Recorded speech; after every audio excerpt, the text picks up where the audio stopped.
welcome to our Preschool Year 2 information session, and thank you for coming tonight and taking the time to listen to this information session.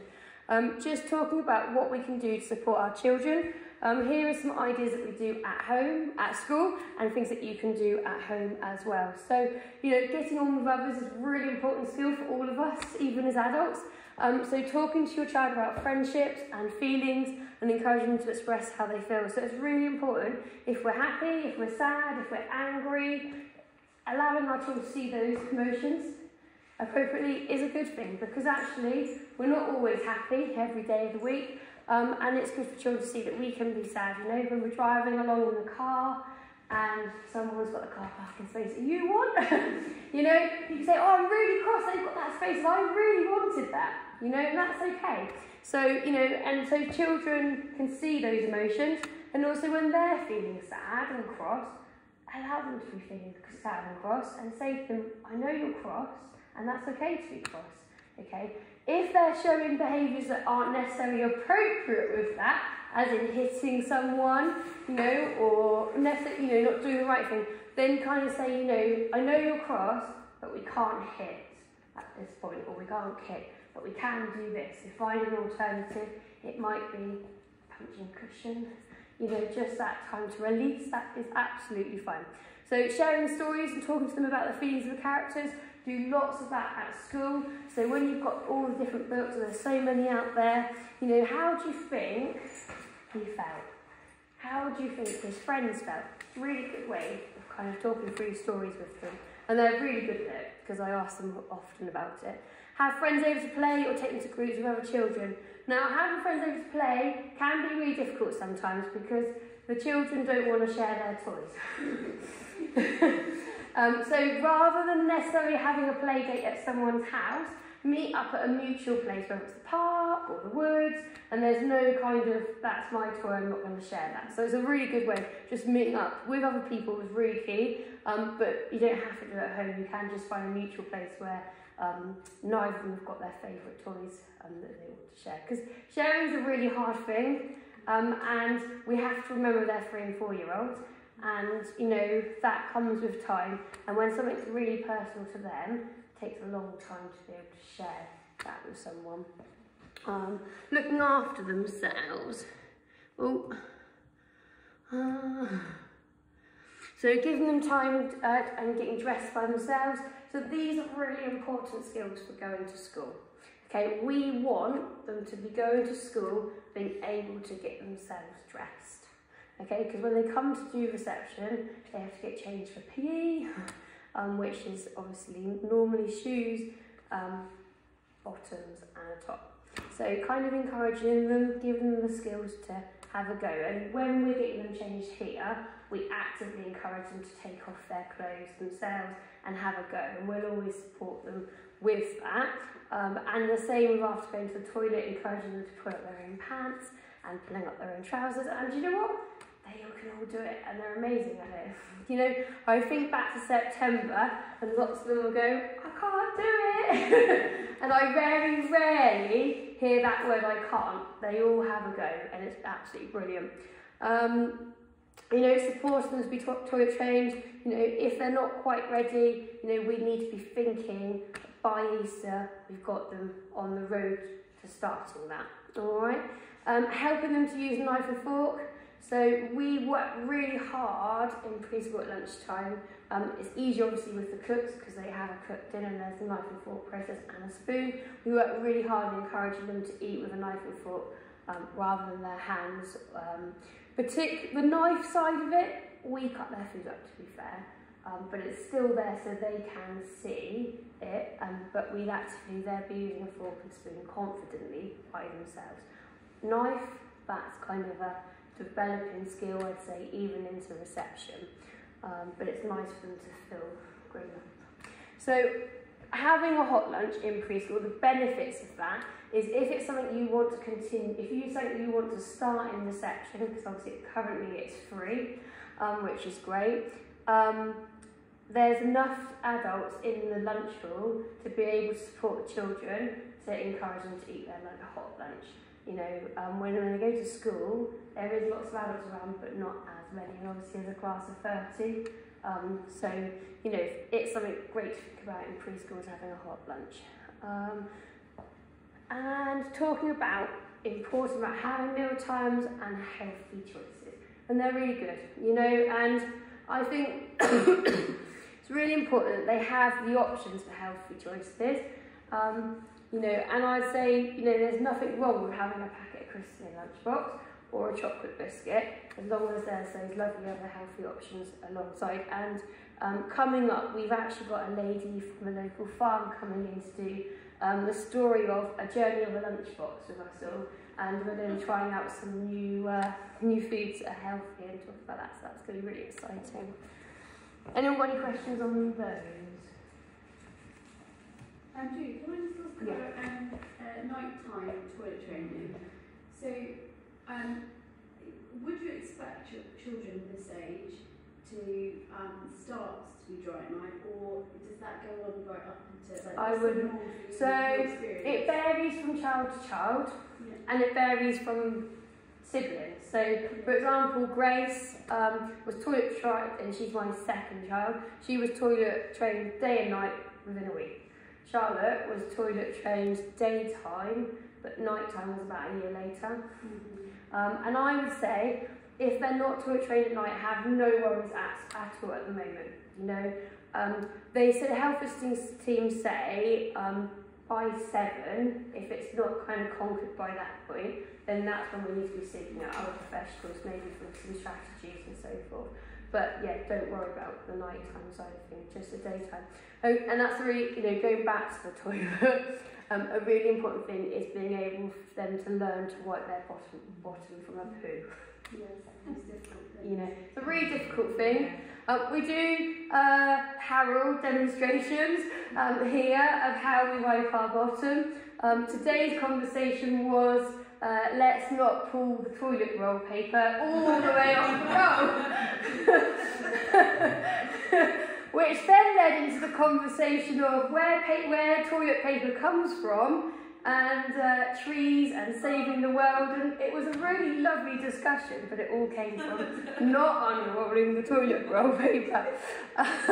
So, you know, being able to at the bottom is really important from a poo, you know, and that's what we want to be working on. So how do we get to that? How do you encourage that? Yeah.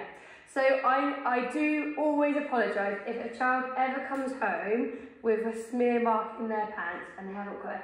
I would say that's because they've taken themselves to the toilet and they haven't told us. We would always listen out as much as we can. Sometimes I'm going for a poo, one of us adults will kind of let them have a poo, let them kind of, and we'll just check in that they are clean and so forth. So, technique of teaching them to wipe is, it's really easy as a mum and a dad to kind of go, oh, let's get this done, wipe, let's go, and we all do that. But I say let them have a go first, and then you do the check, if that makes sense. So just give them the toilet paper. Yeah, absolutely. So have a go yourself, wipe, we show on a teddy, wipe from the front to the back.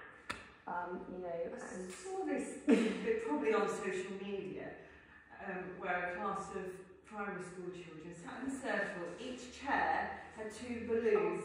Oh really? And they have to wipe between the 2 balloons. It's yeah. So and it kind of comes with time, if that makes sense. It's not something that's going to happen overnight. So just you know, go with it. Give them a chance. You know. And then, you know, do a high five if it's like, spotless. You know, some parents have little phrases for when they wipe properly, do you know what I mean? Yeah. So yeah, it kind of just comes that way sort of thing as time goes on. But it's a really important skill because come reception, they're so independent that they're not always telling an adult, and yeah, that's when all they're shouting and they're not quite. And there's so many more children in the class that adult can't quite get there straight away, so the children then, you know, just rush. But yeah, actually, being active, so important. You know, getting out, you know, we get out every day, so important. Today we had great fun playing with the ice outside, running around with bikes, you know, skipping, dancing. We do lots of Cosmic Kids yoga, which they really enjoy this group.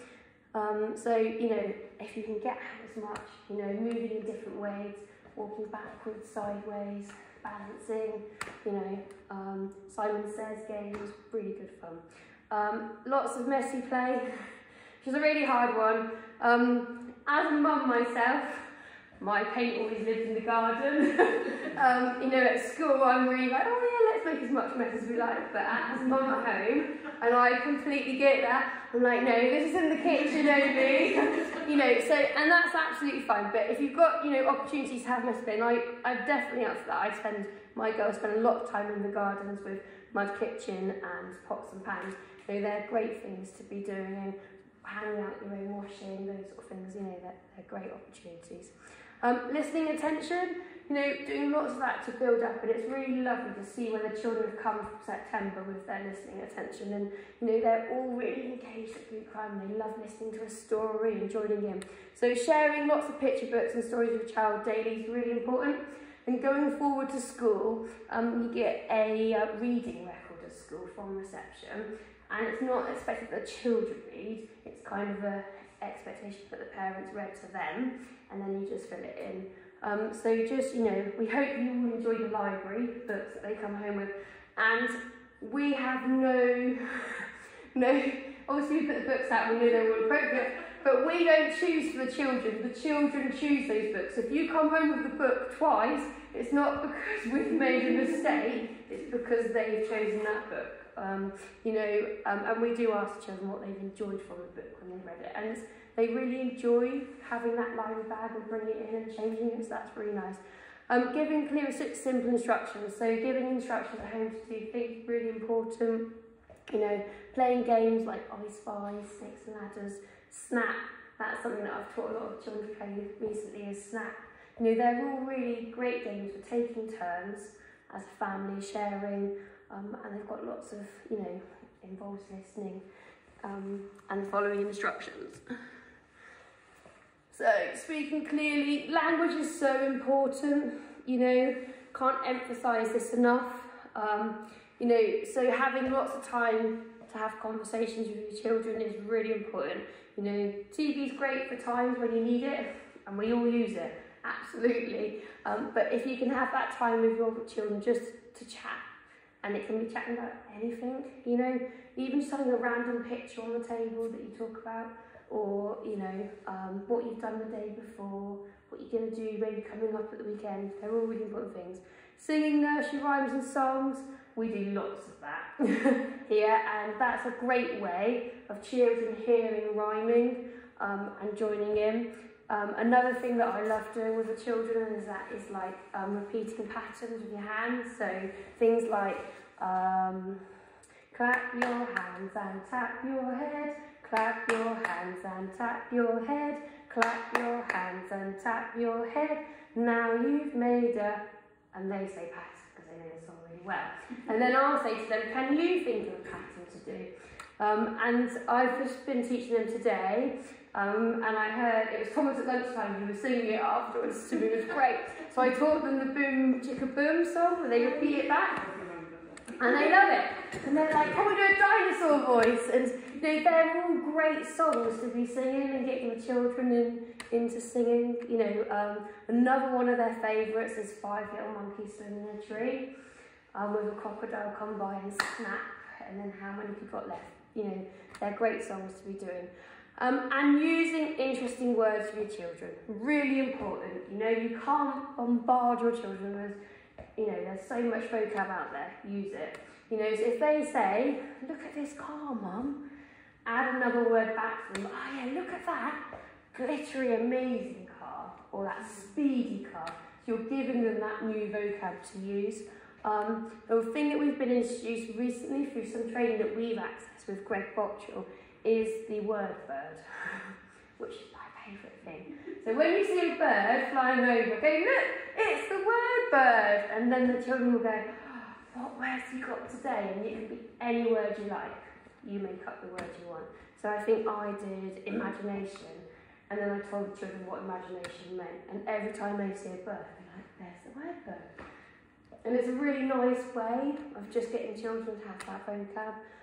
You know, if they say, oh, that's a small elephant, okay, that's a tiny elephant. Or just giving that, all that language is just so important. So, yeah, lots of language, lots of talking. I love talking with the children, and it's lovely. I love to learn. You know, that is so important. You know, share with your child your interests, encourage them to develop their own. You know, cooking's one of mine. My girls love to cook too in the kitchen. You know, or it might be gardening, or it might be down in the shed with the hammer and the drills. You know, they're such important things to be doing. So, you know, and let them experience it. And also they might have their own that they want you to join them on their journey. Explore the world, you know, and at their pace, which isn't able to do every day, because sometimes we have things to do. I totally get that. But when you have got that opportunity and they just want to do it along, you know, let them, because that's a great opportunity. What's been really lovely is going up to the care home on a Wednesday with the children that have been in and watching that journey with them. So, you know, the first week we didn't know the residents and they were the children were a bit like this. And now the children are up and chatting to all the residents, and we eat cake, and we've made cake this week to take to the bus, and then they make us cake. But while walking up there, we have a lovely walk. We play a bit of I Spy, or who can see the first white car, or what number we got on this door, and those things are all learning experiences, and they're just great opportunities. Shared screen time together. There is nothing wrong in watching a bit of telly together. Snuggled up, lovely opportunity. And have fun, and laugh, and tell jokes. You know, such important things. So, early years communication, language and literacy, which we always covered a little bit. So here's how we do look, particularly at preschool. We share lots of stories. So every day, the children have group time where we read to them a story. This week it's been the Three Little Pigs, which they absolutely love. And we've had some alternative versions of the story. So we've had the Three Wolves and the Big Bad Pig. So it rotates around a little bit. You know, we read stories in the book corner. When the weather's better outside, we have a book shack, and we can read books outside as well. Like I said, lots of rhyming games, and their rhyming is coming on. So a real skill that they've learned over the last, you know, probably 2 terms. We introduced it just before October half term, and now they're bouncing back their rhyming words at me, which is really good. Children do say nonsense words, and that's absolutely fine. Celebrate it with them that it does rhyme, but explain to them that yes, it does rhyme, but it's a nonsense word, it's not a real word. So at least they know it's not actually a real word. And songs, like I said. When the parents use nonsense words. Absolutely fine too. Absolutely fine. And you know, the children that aren't quite coming up with their own rhymes, you know, particularly a great way is using Jude Johnson books and getting the children to finish off the rhyming ends. That's kind of the first step, kind of making up your own rhyming words, is getting them to finish the end sentences in books that rhyme, which is great. Talking conversations, lots of, you know, all the stuff, and a lot of time talking and engaging with the children, and extending their vocab. And then mark making comes under literacy as well. We do lots of things of that, and it's not just sitting at a table and drawing. I really emphasise that. It's not about picking up a pencil. I'm really not worried if a child doesn't pick up a pencil, you know, to write their names. That is, you know, that will come. What's really important is that they show an interest in it. It doesn't have to be a pen and paper. It can be a bottle of shaving foam on the table, and just experimenting with wiggly lines, circles, lines that join up. You know, circles and lines then lead to things. And I think, you know, I spend a lot of time on mark making in different ways, and it'd be really easy for us just to draw a person every time. But actually, if we draw a person every time, that's all they're ever going to know to learn how to draw. So when you sat down doodling, draw them butterflies, draw them snails, draw them worms, draw them snakes, draw them bats. And don't worry about it. My drawing is awful, and the children never judge you for it. So actually, that's the lovely thing about it. So just draw and show them how to, you know, make different things like houses and flowers, and that will bring on their drawing and mark making. We've been mark making in mud. A great one is tin foil on the table with whiteboard markers or with paint is a great way, and then you can wipe it off as well. Whiteboard pens and whiteboards are really good fun. Sand, this is what we've got this week. Tray of sand, not too much in it. Glue sticks, and they've all been drawing different things in. You can get coloured sand and so forth. So lots of different ways of mark making. To be able to hold a pencil, we need to build all these muscles in our hands and our fingers. And I'll show you a picture. I'm just going to jump forward one. What hand do you think is a preschool child? This one here is a preschool child. As you can see, these aren't all developed. This is a 7-year-old. Okay, so we need to be developing these, and the way we develop those is through finger frenzy activities, which is your fine motor things. So every week we've got one table that's finger frenzy. This week is curly pigtails and tweezers. So you have to use tweezers. These ones are slightly easier. These ones, donated to the hospital. You can pick up, and you're using that pencil grip, which is really important. So, you know, it doesn't have to be those sort of things. Pinterest is where I tend to use all my ideas from, because I've got lots of finger frenzy on there. And what we need to do is just building up those skills. So pegs, great way. Threading.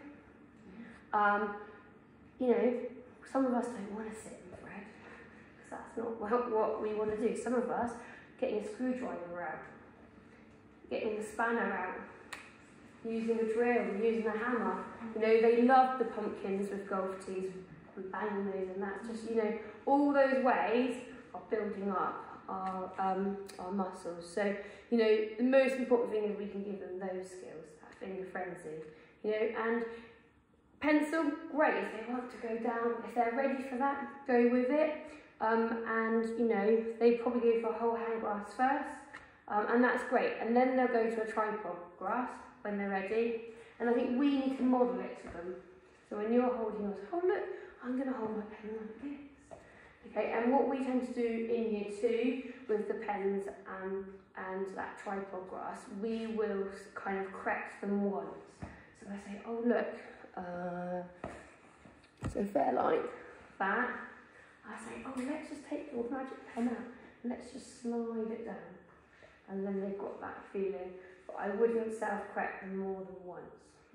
Just that once of, oh, look. And then they get back. And then it will come through that. Has anyone got any questions about mark making or finger frenzy? Cool. Now I get to talk about Fred Frog. Have you heard about Fred Frog at home? This is Fred Frog. Okay, and this is Read Write Ink. And what I'm going to do is do a bit of a demonstration, and this is what I do with the children at the moment. So Read Write Ink, nursery is what we're following, and that will pre-prep them for going to reception. Not every school in Dorchester does it. Everyone has their own kind of schemes. Prince of Wales, I know, does this. Manor Park does it. St Mary's Catholic School does it. I think Damers have a similar approach, very similar. And when I said we've done Read Write Ink, the teachers at Damers are doing really happy. So, you know, it's still working towards how they do it, just as a different programme. So, at the moment in our Read Write Ink session, it's really fun, and the children are really keen to do it. So we are just learning. The children had my cards out today, so they're all a bit muddled.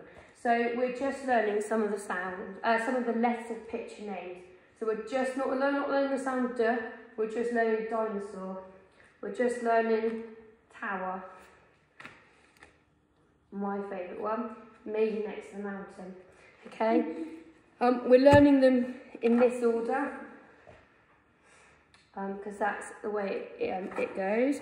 So we're learning that at the moment, and then we're also learning to oral blend and segment, just by listening. So, Fred Frog comes out.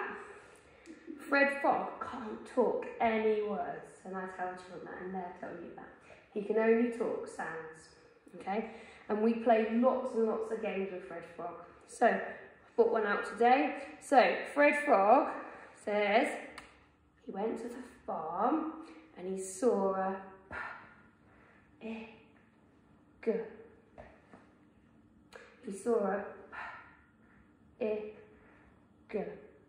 And they're hearing this, and you do it really slowly. If you go pig, they're going to say pig, because actually that's really easy because they can hear that. If you do it really like pig, and I show that real thinking ahead of me because it's a really hard thing for the children to learn. So I'm showing them that I'm having to really think, and I say, pig. And I've got some children that are starting to pick it up. So, you know, or I might say, Fred Frog says, can you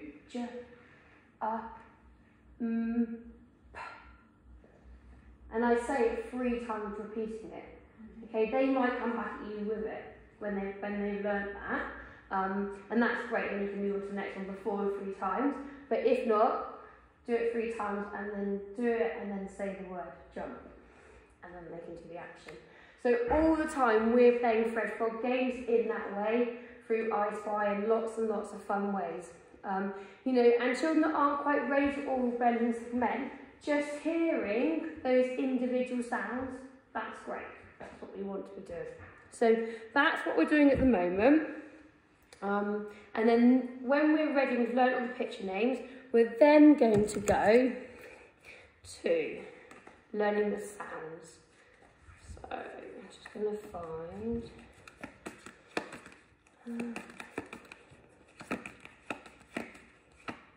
they like getting them all out, so they're all muddled.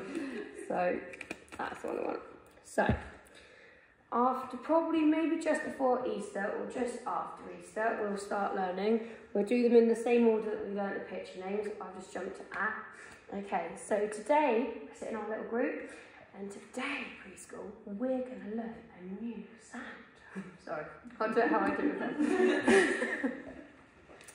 Okay, I've got some pictures here. Let's see what they are. I've got a ant. Your turn. Ant. Ooh. I've got a apple. Your turn. And then they say it back to me. I've got one more, preschool. It's an acrobat. Your turn, preschool. And they'll say it back to me. Okay. And then we do some fun games with the picture card. So, preschool, we've got a apple. And then I'll go, got the sound, and they'll do it. And then we play the game behind the board. And they shout out apple, or they shout out sound and I'll do it so forth. And they'll keep repeating it back. I then would put them in the pack to review it. So all the other ones that we've learned, maybe the second one, this one is, and then I'll go through just the sounds. And I'll go s, and so forth. Now, when I first learnt to do this, and when I went to school, it was very, very different. And you have to train your brain to do the sounds the correct way. And the best way to do it is on the Read Write Inc website. They've got a parent video of how to say the sounds. Watch it in front of the mirror and say them as they go.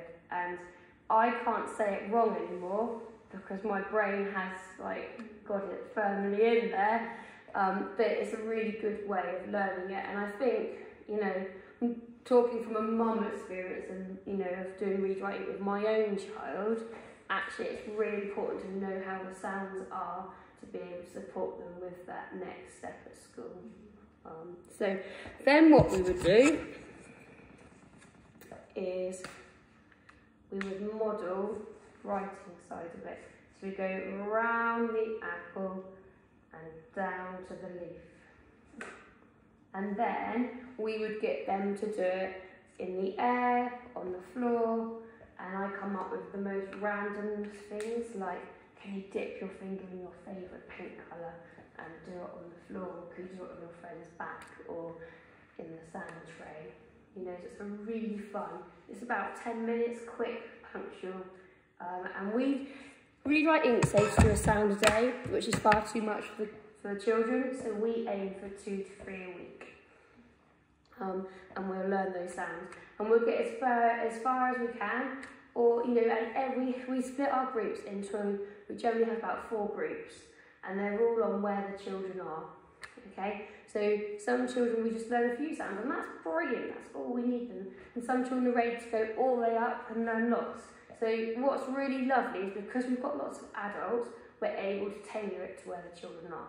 You know, so that is Fred Frog. And also at the end of the session with Fred Frog, he'll come up with some Fred talk words. So he'll say, cat, and there we go, cat. And then the great thing is, when we do it, we do lots of praise. There's positivity all round. So marshmallow claps, they may tell you about that already. This is a marshmallow clap. This is a round of applause. And I might say, do you know what, Preschool, you're on fire today. So I'm going to have to hose you down. You know, so we come up with lots of really positive things, and the children want to do it because it's fun. So that is how we do Read-Write Ink. Anyone got any questions on Read-Write Ink? Perfect.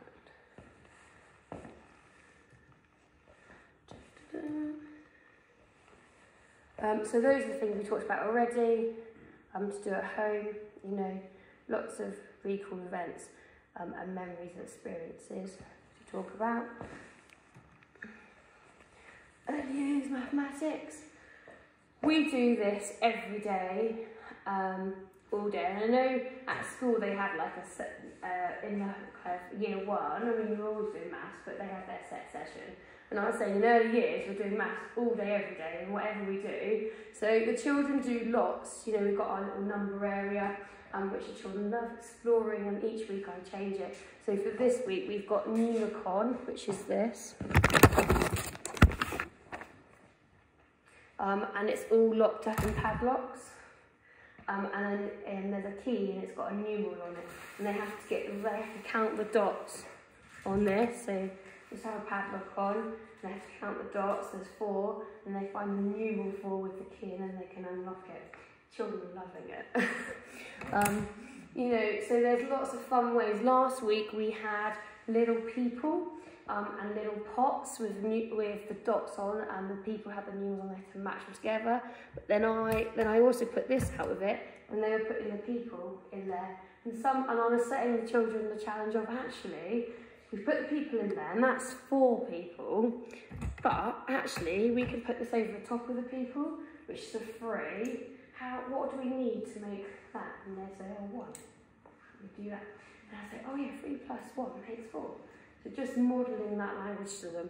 You know, and they're really intrigued. They spend a lot of time in the number area, just exploring, measuring, you know, all really important skills. And I'd say, you know, their children prepare a snack every day. Sharon takes a group of children and they count out the plates, they count out the cups. You know, and that's great. You know, so if at home you say to them, can you go and get me 4 plates out for dinner? You know, or can you get me 4 forks or 4 spoons? Or actually, do you know what, today, there's going to be 5 of us for dinner. How many forks are we going to need? So that is everyday maths. It's really important that you get them involved in real life experiences. You know, money's a great one. Getting the tape measure out to measure something in the room that you need to measure. You know, they're all really important real life experiences. You know, walking down the street and looking at shapes. You know, we're outside today in the ice, and we had some frozen cylinders, and one of them said, look, this is a cylinder. And our new member of staff was like, wow. You know, blown away. you know, so they're really important things. So just getting all that number and shape language in when you're out and about in real life experiences. Role play, you know, can I have 5 potatoes from the shop today? Or when you go shopping even, can you count me out 5 oranges, 6 oranges? You know, by the end of preschool year 2 and prep for reception, I'd be saying they should be able to count to 5 confidently, 1 to 1. So we can all count 1, 2, 3, 4, 5, but actually what I want them to be able to do is count maybe in a line, 1, 2, 3, 4, 5. I also want them to be having a jumbled amount, as in a jumbled amount of up to 5, and being able to count them and not count them twice. That's really important. So knowing 1, 2, 3, 4, 5, and not going 6, 7, 8, 9, because they're all jumbled and they need to know which ones they've counted. Recognising some numerals, definitely up to 3 if we can get to 5, that's brilliant. Also, a really great skill, and I can't remember the term for it, but I know what I mean, if that makes sense. So, you know when you've got, so basically, rather than having to go 1, 2, 3, they can look at that and go, that's 3. Or they can look at that and say, that's 2, without having to count. So that's what we want to be building up on as well, up to 5. So it's not necessarily about counting to high numbers, it's about really getting those strong concepts up to 5 in lots of different ways, and that's what we want to focus on for preschool, you know. And if they get past 5, absolutely brilliant, you know. But what we want to do is make sure they're really concrete in a variety of ways of knowing up to 5, which is, you know, lots of fun. We play lots of games, play bingo, lots of number songs, lots of problem solving. We've been doing lots of like what's 1 more than 5? I'm going to go to the shops today and buy some sweets, and I've got 5 friends. And also knowing that there's the same group. So if you had a group of objects, knowing that 3 in that group and 3 in that group, that's the same. Knowing that those groups have got the same number in, that's another really important thing to recognise. Also repeating patterns is a good way, and we've been doing lots of that. So, you know, repeating patterns with colour or objects. Someone did it with green beans and tomatoes at home in vegetables. Great way. You know, making repeating patterns, so important. You know, they're all the skills that we kind of build up on in preschool. Has anyone any questions on number or shapes? 2D shapes, really important. Triangle, square, circle, rectangle. They're the 4 that you really want them to know. And then if you know any extras, brilliant. And then if you've got some 3D shapes, then even better. Their favourite is sphere, cylinder. Someone had a fruit winder and in their lunchbox, and they screwed up to the ball and they're like, I've made a sphere! I'm like, yay, brilliant. You know, and that's what it's all about, you know, at the Play-Doh modelling, you know, and I'll sit at the Play-Doh table and make cubes and cuboids and, you know, use that language with them so they're exposed to it. And things you can do at home, like we just talked about. Cooking's a great one. Weighing out the environment. Okay, so computer science. So we do computer science in preschool, and it's everywhere, and our world is becoming completely technology based. Good thing, bad thing. Bad thing's the game. You know, much better with manual kind of lock and key. But hey, technology is everywhere we look, and we use it on a daily basis. It's not just sitting in front of the computer, it's the TV remote, it's, you know, it's the little robots, hoovers that we can have these days that we use, like we've got like a little Bee-Bot that we can use in programming for children. So we do lots, not just using the computer. Mobile phones, dialing a number, you know, we don't have any real mobile phones, but we have toy ones, and then they sit and they'll play with those. So, you know, technology is everywhere for us to look at. And it doesn't have to be a computer. Why do we do computers in preschool science? It provides them with some fundamental skills, because that's where the world's really going. it's important, and it allows them to embrace the use of technology and develop an understanding that technology is all around us. E-safety, really important. That children will learn from how they see adults use the internet and how we behave online. So this means we should not pretend the internet does not exist or stop children from using the computers or mobiles, but instead we must role model good behaviour and safe use. You know, the computers are out every day in next door. Obviously we've got all the correct e-safety in place for it, and actually I remember when I went to school, it was a mad dash to get to the computer because there's only one in the classroom and everyone wanted to go on it because it was like had the best game on it, and I still remember it now. But because it's out all the time, the children are great at taking turns and having a go and walking away and coming back. You know, so that's what is lovely, being able to use it and having it out all the time. Explore it together. Put yourself in control. Use the passwords. Really important. You know, the internet. Make sure you've got your child's safety on it. Some great tips when they're a bit older is that you can turn the internet off at a set time, which is what I do in my house, and you can hear when it goes off from them. At 7 o'clock you can set a time when it just cuts off the internet and there is no internet in the house. So it is a good way. Searching safely, there's some really good search engines out there that are just for children to use, and you know, I will put them on the blog. Being involved with them, managing the access and setting the boundaries to them, what they're allowed to do. You know, I don't mind you on to CPBs, but this is where you stay. You know, YouTube for kids, that's a good one, because that is just for kids. I find the YouTube general can get all the ads and there's not, but YouTube for kids you can tame it down to which age you've got. So that is the better. If you're going to use YouTube for kids, use that one rather than the general one. But I would say there are still things on that you don't necessarily want your children watching. You know, from experience that I found with my children, they'll watch utter rubbish, and you know, and you think, what are you watching? They come up with these American kind of voices. So I'd say YouTube Kids is, you know, okay if you know what they're watching, like Peppa Pig, those sort of things, brilliant, but not for everything. So, and then this is what we use at preschool, and this is what we generally only use for the children. So if, on the exception of, if I said to them, oh, they had a real, like today actually, they were interested in snakes. So we got the internet on the iPad out and we looked up snakes, and I sat with them and we talked about it. But on the Chromebooks, where they can just self-access, we use Too Simple. So what we will do is each child will come on this, will come home with their own login, so they'll be able to do it at home as well. Alright?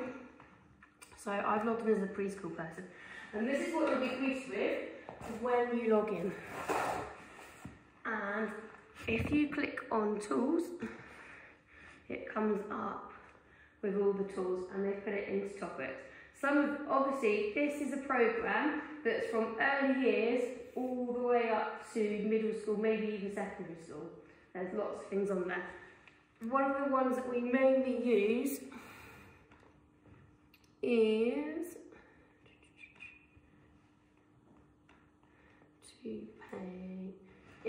this one. So we use 2Paint, and they can pick the colour and then they can draw a picture. Now, most of them use a mouse rather than a touchy bit, so they're getting really good at that. We've been doing lots of it. Another one that we do like to use is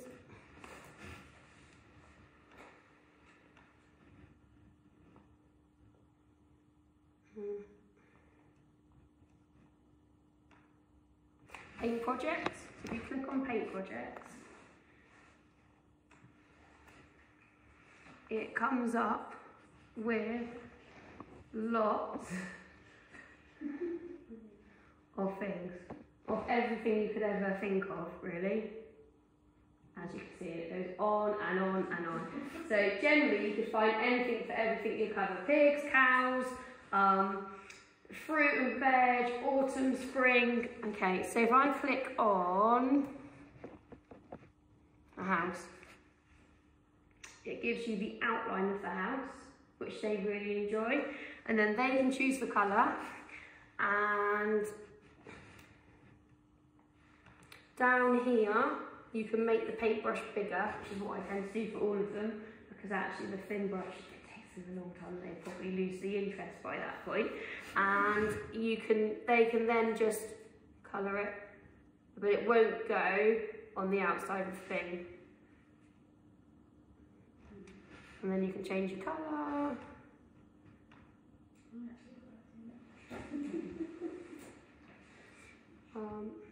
And then they can write their name, and then up here you can save it and you can print it and all sorts. So that is two paint projects. Recommend that one for preschool for definite. Another one that's really fun for preschool is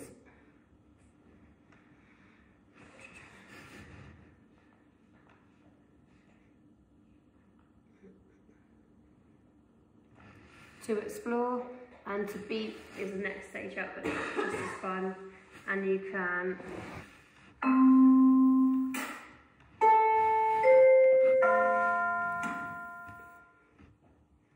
and then you can record.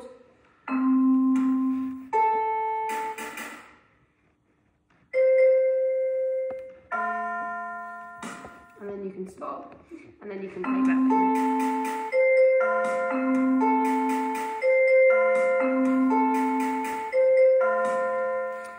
So that is one, and then the sequence one is the next stage, and there's even more instruments to choose from. And the last one that I'd say that we do as well is Simple City.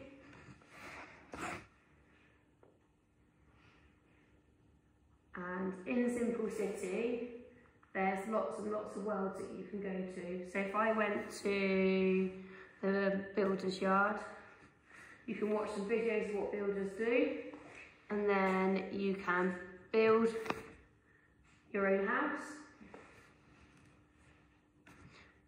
And you can make a picture, and all these things you can print as well. So there's it. I would say, as an adult, it's probably worth exploring before you let your children on it. But two paint projects is brilliant. The games one is really, really good. There is a camera one, so you can get like a Father Christmas face and put your child's face in it.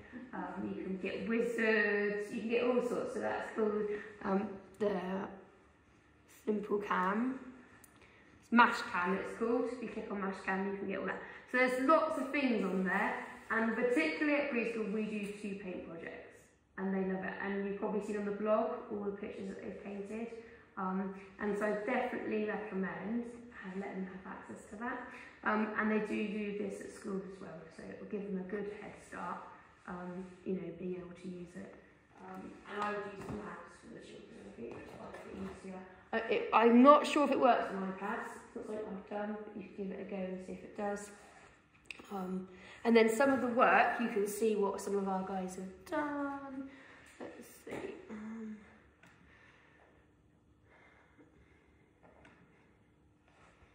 There we go. We've got lots of children that have done lots of pictures. And we try and encourage all of them to have a go. At the moment we've got lots of pigs up next door, and they're all like, some of them are like pink and some of them are like purple, and all, you know, so there's lots of opportunity on it. So has anyone got any questions about Purple Match? So I'll get the logins probably in the either next week or the week after to you, and then you can access them at home, which is a great thing. And there's some useful websites that you can use.